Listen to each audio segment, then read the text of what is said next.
Liv Morgan is single. And guess who doesn't have a chance with her? Every single one of you. Here comes trouble!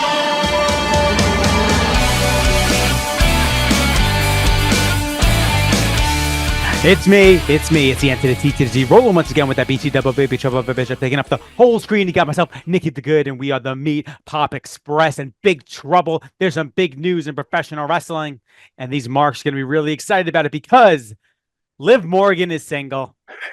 And guess who doesn't have a chance with her? Every single one of you. So the news doesn't matter. You don't have a chance. And I'm sorry to break your hearts. You have no chance. Nick, go ahead. Now, the reason I'm bringing that up is not just because you guys have absolutely no chance. No chance. And the fact that even people, you know what bothers me, Ben? And it doesn't bother me. It's more just it kind of humors me. Is that in their sick, demented, double stuffed Oreo heads that they think that they're like, hey, if I run into Liv Morgan, there's a shot I have spending the rest of my life with her. Nick, there are these guys. I see this at conventions all the time. And there are these guys that come to these conventions and they have wagons full of snacks and candy and flowers, roses, tulips, you name it. They have this they lug this stuff across 1.5 miles of a parking lot to come to these conventions to give to these divas, girl that they've seen on wrestling TV for years, no matter who it is. I was sitting next to Velvet Sky at a convention a few months back, and this guy brought, it had to be like 4 or 5 boxes of Girl Scout cookies, a full bouquet of roses, all this stuff to her, and he spent all this money.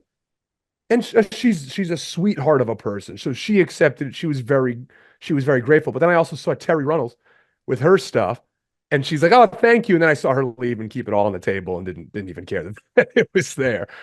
She's a vet because she's a vet, baby. She's a vet. So why did she bring all this stuff home? She'd have to have like 3 houses of all this stuff these weirdos and pervs bring to her. It's very weird. It's very weird. So I'm sure once Liv Morgan does these conventions, she starts doing this type of stuff. Hopefully no time soon. I think she's a big star.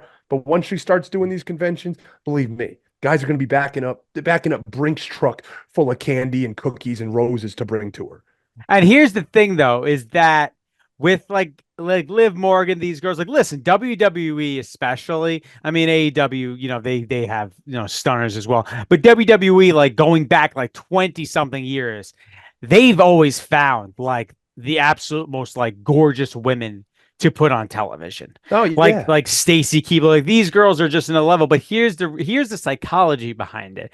And I wanted to lead off with this because no other wrestling podcast is going to talk about it in this type of depth.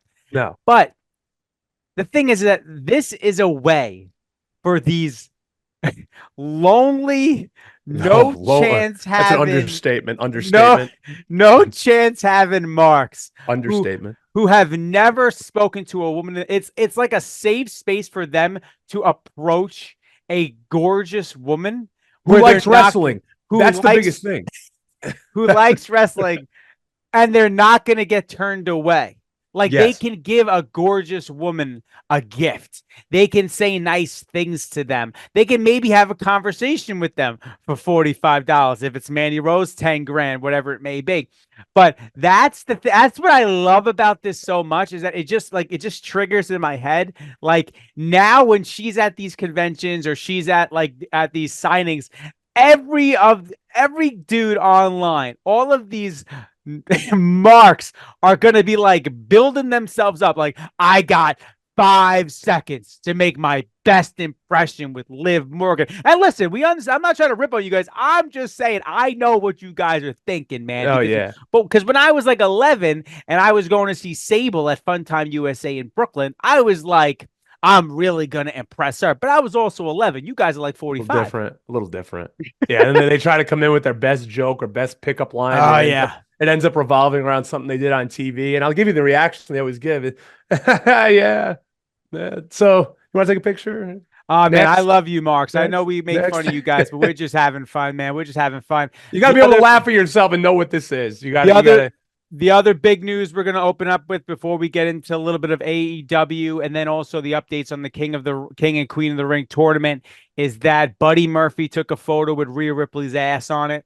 And then you fucking marks, you sick son of a bitches, AI Photoshop Buddy Murphy's head out that. I so honestly you love can that. look at Rhea's ass as if she doesn't wrestle with her ass out. It's unbelievable. No, it's honestly so good. If I was Buddy Murphy, I'd get a good laugh at that. That's very funny. Well, he was in a relationship with Alexa Bliss for years, and he's now going to be married to Rhea Ripley. I mean, you're talking about he's the most underrated man maybe on earth, not even in professional wrestling, just in general in terms of earth. Buddy Murphy needs to get his flowers at some point. I mean, there's got to be something you could do with this guy other than being some mystical like Norse god in and you know what's funny is Black. Like people are like, people online, it's like, oh, he's not being used right, oh, he's a jobber. You think he gives an absolute shit about that, or who he gets to spend his life with? I think he cares about losing a predetermined match on Rampage. I do think he's awesome. I do think he's got He is. Oh, yes, he is. Like, yes. Come on. Like, what does a guy need to look like? You want to talk about a guy that looks like a cyborg. Like, he just aesthetically needs to be doing something else. Like, get him out of factions. Get him out of, get a mic in his hand. I don't even know how he can talk. Like, let's do something with them. So I guess this is a good segue to get into the actual show where we're talking about, AEW was last night. We record this on Thursday nights and we usually, dive into AEW if nothing super duper hot in the WWE land. But my first note is that Jericho calls the FTW championship instead of fuck the world for the world. Great. It's kind of a non-story. What else happened, Nick? Oh yeah, so they opened up really hot. So like people are like, AEW starting off hot with, of course, a fucking tag team match. Will Ospreay in a tag team match with Orange Cassidy versus Chuck and Roddy. No. Trent. Yeah, sorry. Oh yeah, Trent and Roddy. He's the bad guy now. Yeah, dude. Ooh. Get Will Ospreay out of these tag matches.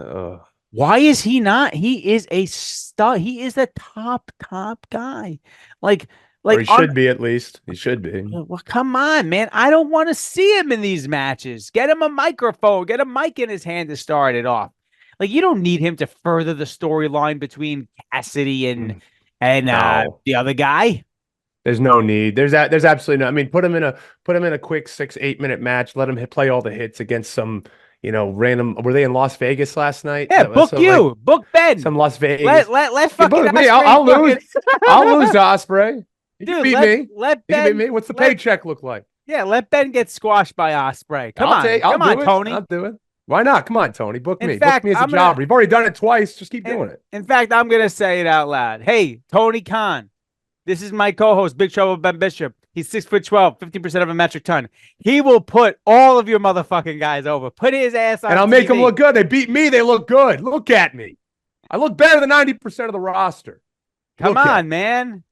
Let him do something with Big Bill, the Redwood, where the tree. Why not? I have already a tag team called the Redwood Giants and Juggalo Championship Wrestling, folks. Jesus Christ. ECW Lunacy coming soon. Yeah. Put myself over. Man. Right, so what else happened on this show? Let's see. I'm trying to think back. Oh, Brian Keith versus Shibata versus Hook. And then there was Takeshita versus Matt Sydal. Nick, how was that match?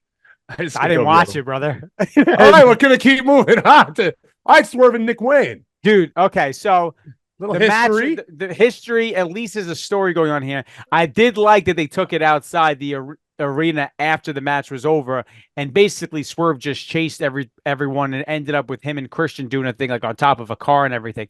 At least you're giving Swerve something that's like that was a big moment in the show. But again, like placement, like it didn't end the show, it didn't open the show, like right in the middle of the show.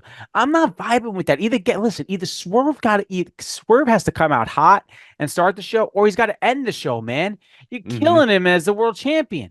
And Christian can make it a big fucking feud. Yes, he can. I was about to say that. No, Christian's I think I've said this when they first started this feud. I think Christian's the perfect first opponent for Swerve.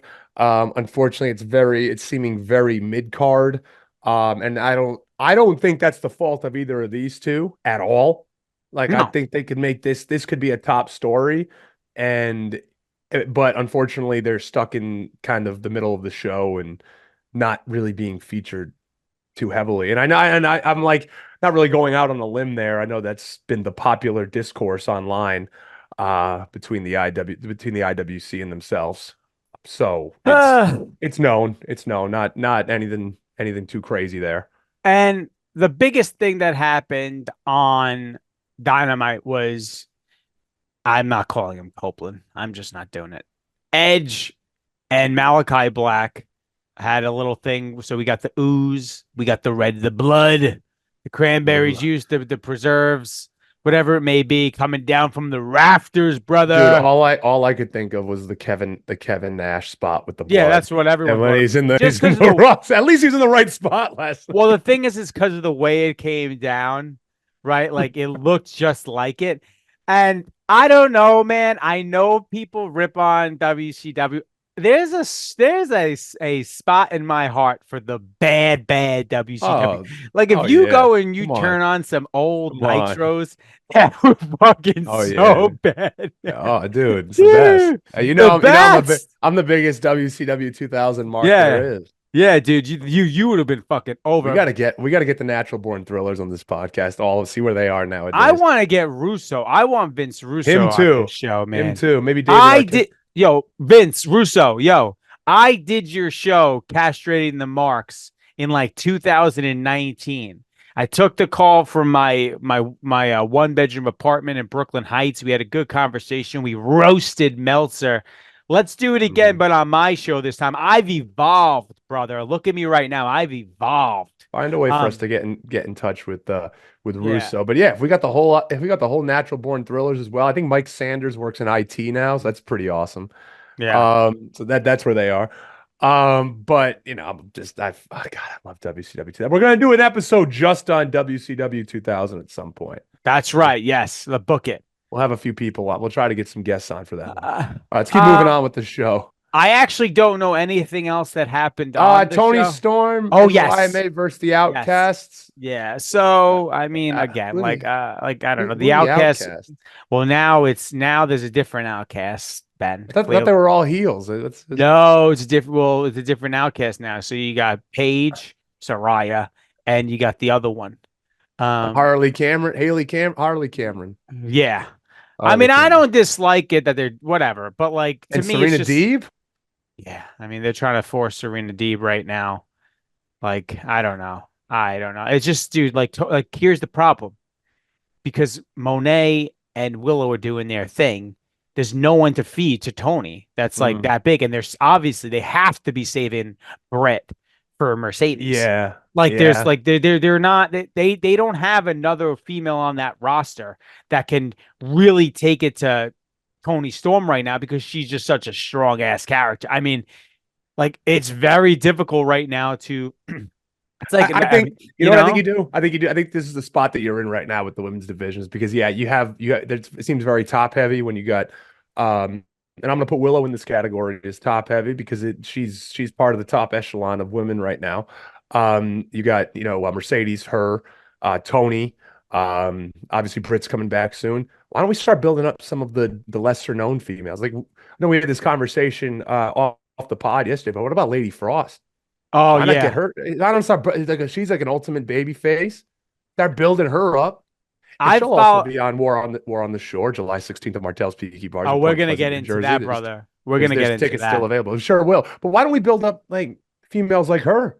Folks, if you haven't watched Lady Frost yet, can we get her on this show? You think she'd come on this show? We can talk to her. I don't know if she does too many podcasts, but we can talk to her. We'll get her. But here's the thing, her husband too, because this idiot doesn't like peanut butter. Who likes peanut butter too much, but doesn't eat Jeffrey Skippy because he likes to keep it aesthetic. I get it, but. Was he a PB2? He's a big peanut butter guy. Just look at he loves peanut butter. Oh, I'll check it out. It's incredible, but the guy keeps a hell of a body, keeps it tight. That's a family of great bodies. I mean, I'm a married man, but like I have eyes, obviously. They're very, very good shape. But Lady Frost, she uses social very well. She doesn't have a bad word about her on the internet. She's got a great move set. She's very good in the ring. Smooth, right? And she has a look and she just stands out. I'm a big fan of Lady Frost. We are. You I've know, always been. like Yeah. so I just think they need to inject some like life into that women's division because I know they have to be holding Britt for Monet. They Yeah. have to. I didn't feel this show was that strong going into Double or Nothing. I'll tell you that. Sure wasn't. Sure wasn't. I want to end it though with talking about. I saw a lot of hate, and this is what pisses me off. But let me just go on a quick rant here, Nick. About you guys are getting a rant video on the podcast today, so let me discuss this about the Bryan Danielson Satnam Singh match. Okay, folks, what the hell did you expect this match was going to be? I see everybody talking shit. I not too many people, but I saw people talking shit about Satnam Singh, being like, this match sucked. This match sucked. Was there a botch in there that wasn't his fault? Yeah, it was Sanjay. Unfortunately, the table just broke when he moved it. Whatever. But this is exactly what it needed to be. And I knew it was going to be good because how good Bryan Danielson is. And Satnam Singh was going to just follow his lead. And I knew he could do that as well. This is what it needed to be. It was a big guy, small guy match. The big guy was the heel. Small guy was the face, fighting from behind. This was the match it was supposed to be. What did you think Satnam Singh was going to go in there and have a 30-minute technical wrestling match with Bryan Danielson? That would have looked stupid. There's no reason for it. But he better been if he wants to get over. It's just the dumbest, like the dumbest internet mark bullshit. He's a giant. He doesn't need to do much. He has to hit Danielson once, and he's on the cell for 2 minutes, and he just stalks him. Any big guy that's ever fully gotten over in professional wrestling followed that same exact formula. The big guys that got over in professional wrestling aren't the ones that are doing 450s and doing big swantons off the top rope. Now that's cool and all, that's amazing.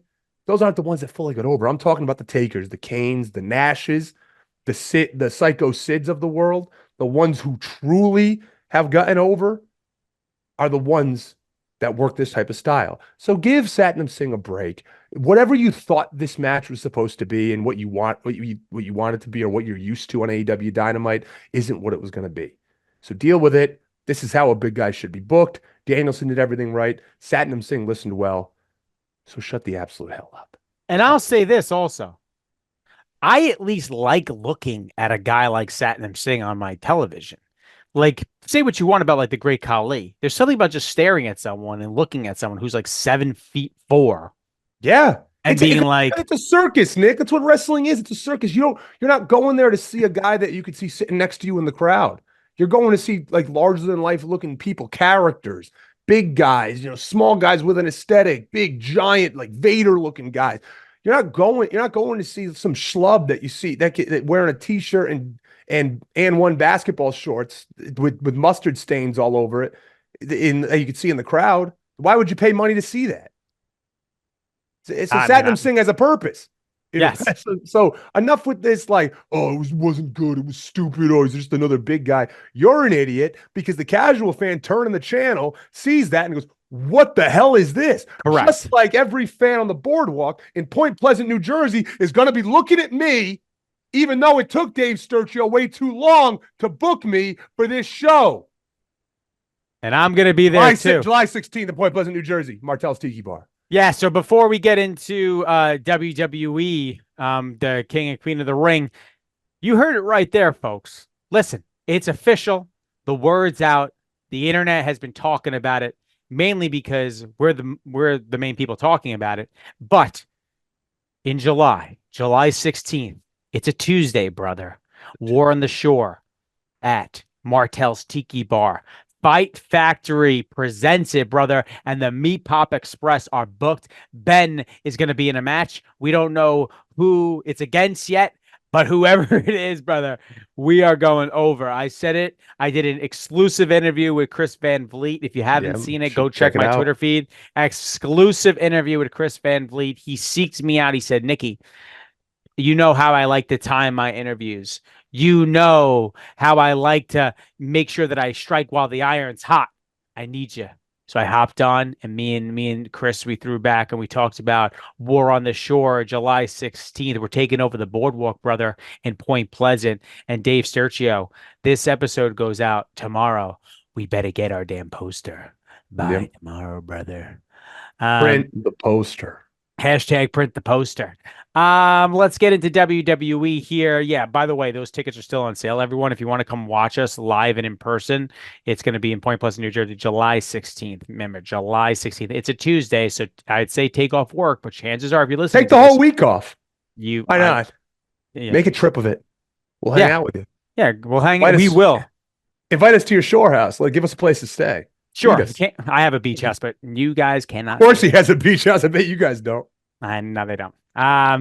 Anyway, so moving into WWE here, we got let's just talk about the King and the Queen of the Ring and how this is netting out real quick. So I think that's the main thing that we're talking about. We obviously know we got the Wyatt Six are coming, right? All of that. We got the PLE happening on Saturday. It's 1:00 Eastern Standard Time.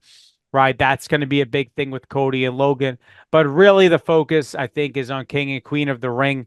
We got Gunther versus either Randy Orton or Tama Tonga. You got to think that it's going to be Orton because I just don't see how they do a heel versus heel in that final. And on the other end, it's in Saudi Arabia. You know, they want Orton. Yeah, and it's in Saudi. You know, they're going to pop for Orton big. And then on the other side of the aisle, you have Lila Valkyria, who I love how they're building her. Like, that's what WWE did. They're building a star. And it's going to be versus Nia Jax or Bianca. And I don't know who's winning that match. I don't know. Like, yeah, I think it'll be Nia. I have a feeling it'll be Nia Jax. I think that would be good for Nia to be Queen of the Ring. I agree. I think that makes sense. I don't think Bianca needs anything. Like, no. Bianca does not. If Bianca advanced, I'd say go with the rookie and have her just storm through and just win it because Bianca does not need the accolade of Queen of the Ring. No, like, that's a Vince McMahon aesthetic move if she were to win. Nia Jax as Queen of the Ring would piss people the fuck off.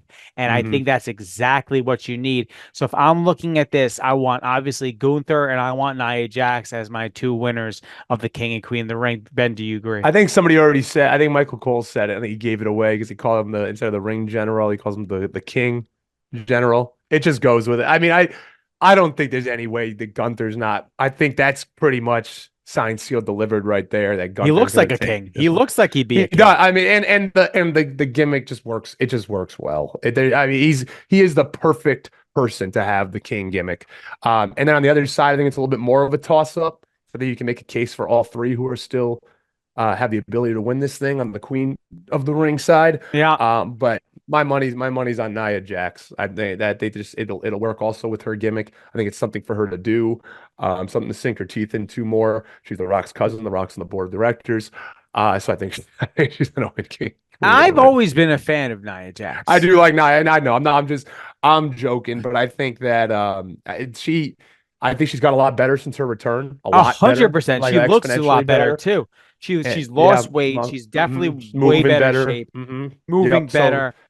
So but it just makes sense. The king queen gimmick is a heel gimmick in wrestling to begin with. So it just works better when it's on, and it's going to have more mileage when it's on more of a dominant heel. And so I mean that's basically I think what we got going into King and Queen of the Ring. Outside of that, it's Cody and Logan, but Cody's obviously not going to be losing the title. There's no chance that happens. I don't think Cody's holding the U.S. title either. It's not for the U.S. title anymore. It's just for the world title. Right, yeah, so you didn't see that segment on Raw. Sure didn't. I've been watching, brother. And then obviously, got the whole thing with Solo and everything. But again, guys, this is not a recap show. We just kind of pick out things we like to talk about and like to laugh about.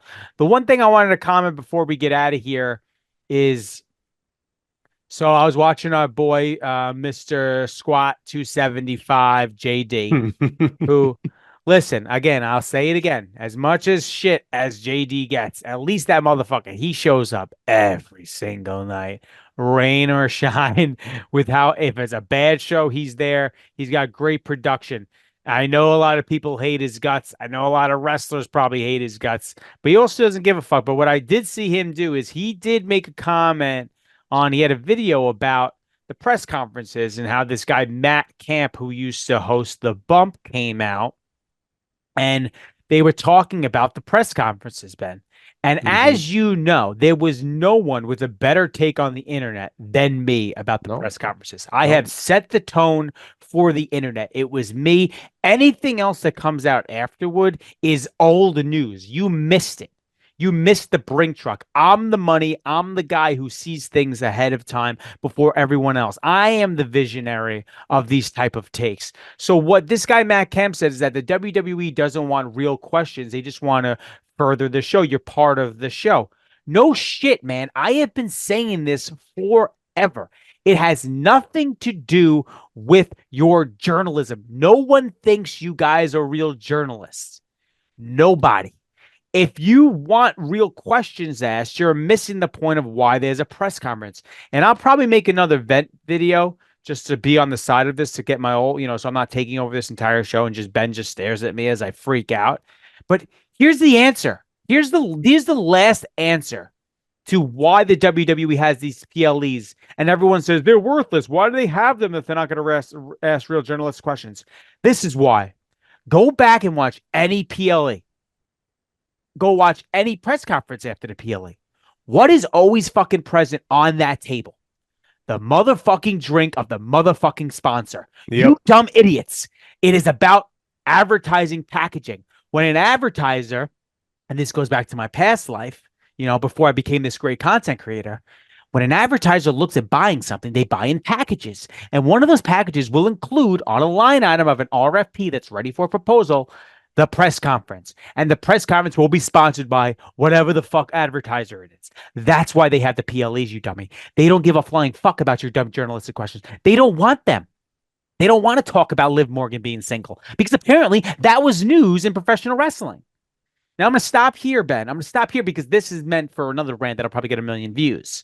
So and I'll probably upload it as soon, probably like today or tomorrow, or probably I just won't do it. The acronyms that you're using, Nick, have never been heard by these people. They don't know. They don't know what RFP is. And I say these things not because like I'm trying to like disagree with anyone. It's just because I'm just smarter than all of you. No, it's a business, folks. This is business. This is how it goes. Wrestling. It's just they have content to make money on advertising. That's what they do, and that's what it's here for. And at least that's what the WWE is here for. They're a TV show. What other TV show? When Seinfeld ended, there was a press conference to discuss the episode? You fucking idiots! No, it's a fucking show. They don't owe you jack shit. It's because your egotistical ass thinks that it's a fucking sport and wants to treat it that way because that's what you want to say about yourself. You want to pretend you're a fucking journalist and give yourself some title that doesn't exist. None of you are journalists. You're not. The PLE press conference is for advertising dollars and to promote and market WWE and to create content and to create clips to circulate online to make more money. That is the only motherfucking reason they have. There's only two types of media in professional wrestling. You have like the Chris Van Vliets of the world who do the interviews, content creators, wrestlers, content creators, or you're a tabloid. Yes. It's one or the other. You're a gossip columnist. You're a gossip. And hey, we're not shitting on you for that, but that's what you are. You're not a sports journalist. Right. You're not a sports journalist. Like yeah, go ahead. Sorry. No, go. You were saying. I consider Sean Ross Sapp a content creator. Yes. I do not consider him a journalist. No, and that's okay. It's not a bad thing. He curates content the best, and he's the best out of it. Mm-hmm. He curates wrestling content and he reports on it as it comes into him. But the substance of what you're talking about is pro wrestling, which is not a sport. It's entertainment. No. There's too many variables for it to be true reporting. He's a content creator and he curates content and he delivers it as news, but it's not fucking news because that's why we have a headline that says Liv Morgan is single because it's not fucking serious. No. Like you'd be fired if you wrote that at a real news outlet. No. And that's why like celebrities, they're called tabloids. The TMZ's a tabloid. TMZ's not reporting. They're not consider them real journalists. No.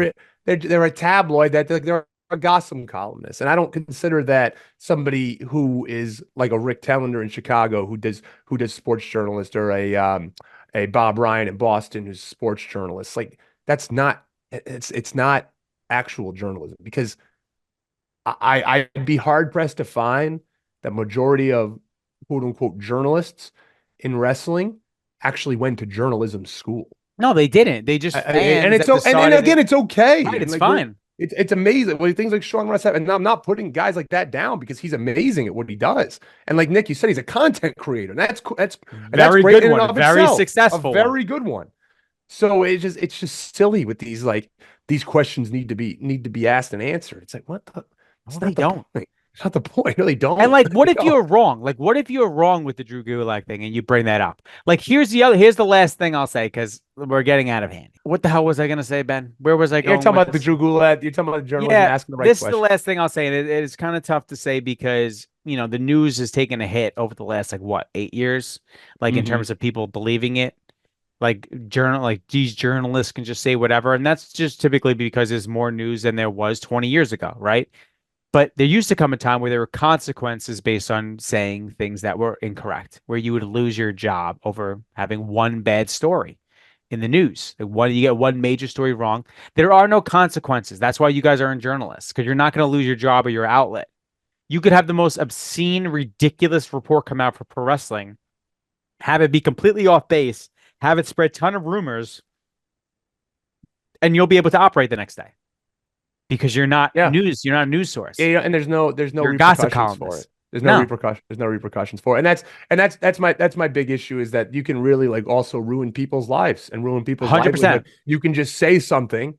You can say, and I'm comfortable saying this because this guy actually trained me, but James Ellsworth, 100%. And he came out and there was a false allegation against him, and it came out, and Ringside News put it out, and people believed it. Now Ringside News also put an addendum out that said actually, we found out that this didn't happen the way that we reported it, but guess what? Nobody saw or believed because it wasn't hot and they didn't promote it as much as they promoted the original article. Right.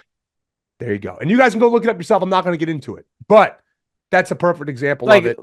Yeah. Last thing I'll say to that, just to give another comparison, is like Enzo Amore. Like, there you go. Enzo. Another one. He's someone I'm waiting to be signed by a big and he should company, and he should be. There's no reason why this man should not be with a microphone in his hand in front of millions of people. But the fact is that like wrestling news took a story and made it mainstream when it didn't have to be. It could have just been dealt behind closed doors. We could have never known about it, and he would still be wrestling. Yep. But you know what? It gets some clicks and gets them noticed. And that's how sick that some of these people are, is that you will ruin someone's livelihood just so you can get some clicks on an article and get some notoriety in the world of professional wrestling. You're sick. You're honestly sick. So anyway, we got a little heavy there, but we always end it with positives. So Ben, we always end it with positives. Remember, folks, July 16th, we're the only ones promoting this show. Dave Sturcio, the only ones. We're going to keep doing it because we're 53. We're 53 days out. And we're going to keep doing it every single day. Dave, Tommy, Chris Payne, everyone at Fight Factory. See you at Martell's Tiki Bar, July 16th, where we're going to keep it positive, keep it trucking, and keep the shades on because the sun never sets on a cool guy. Later, Marks.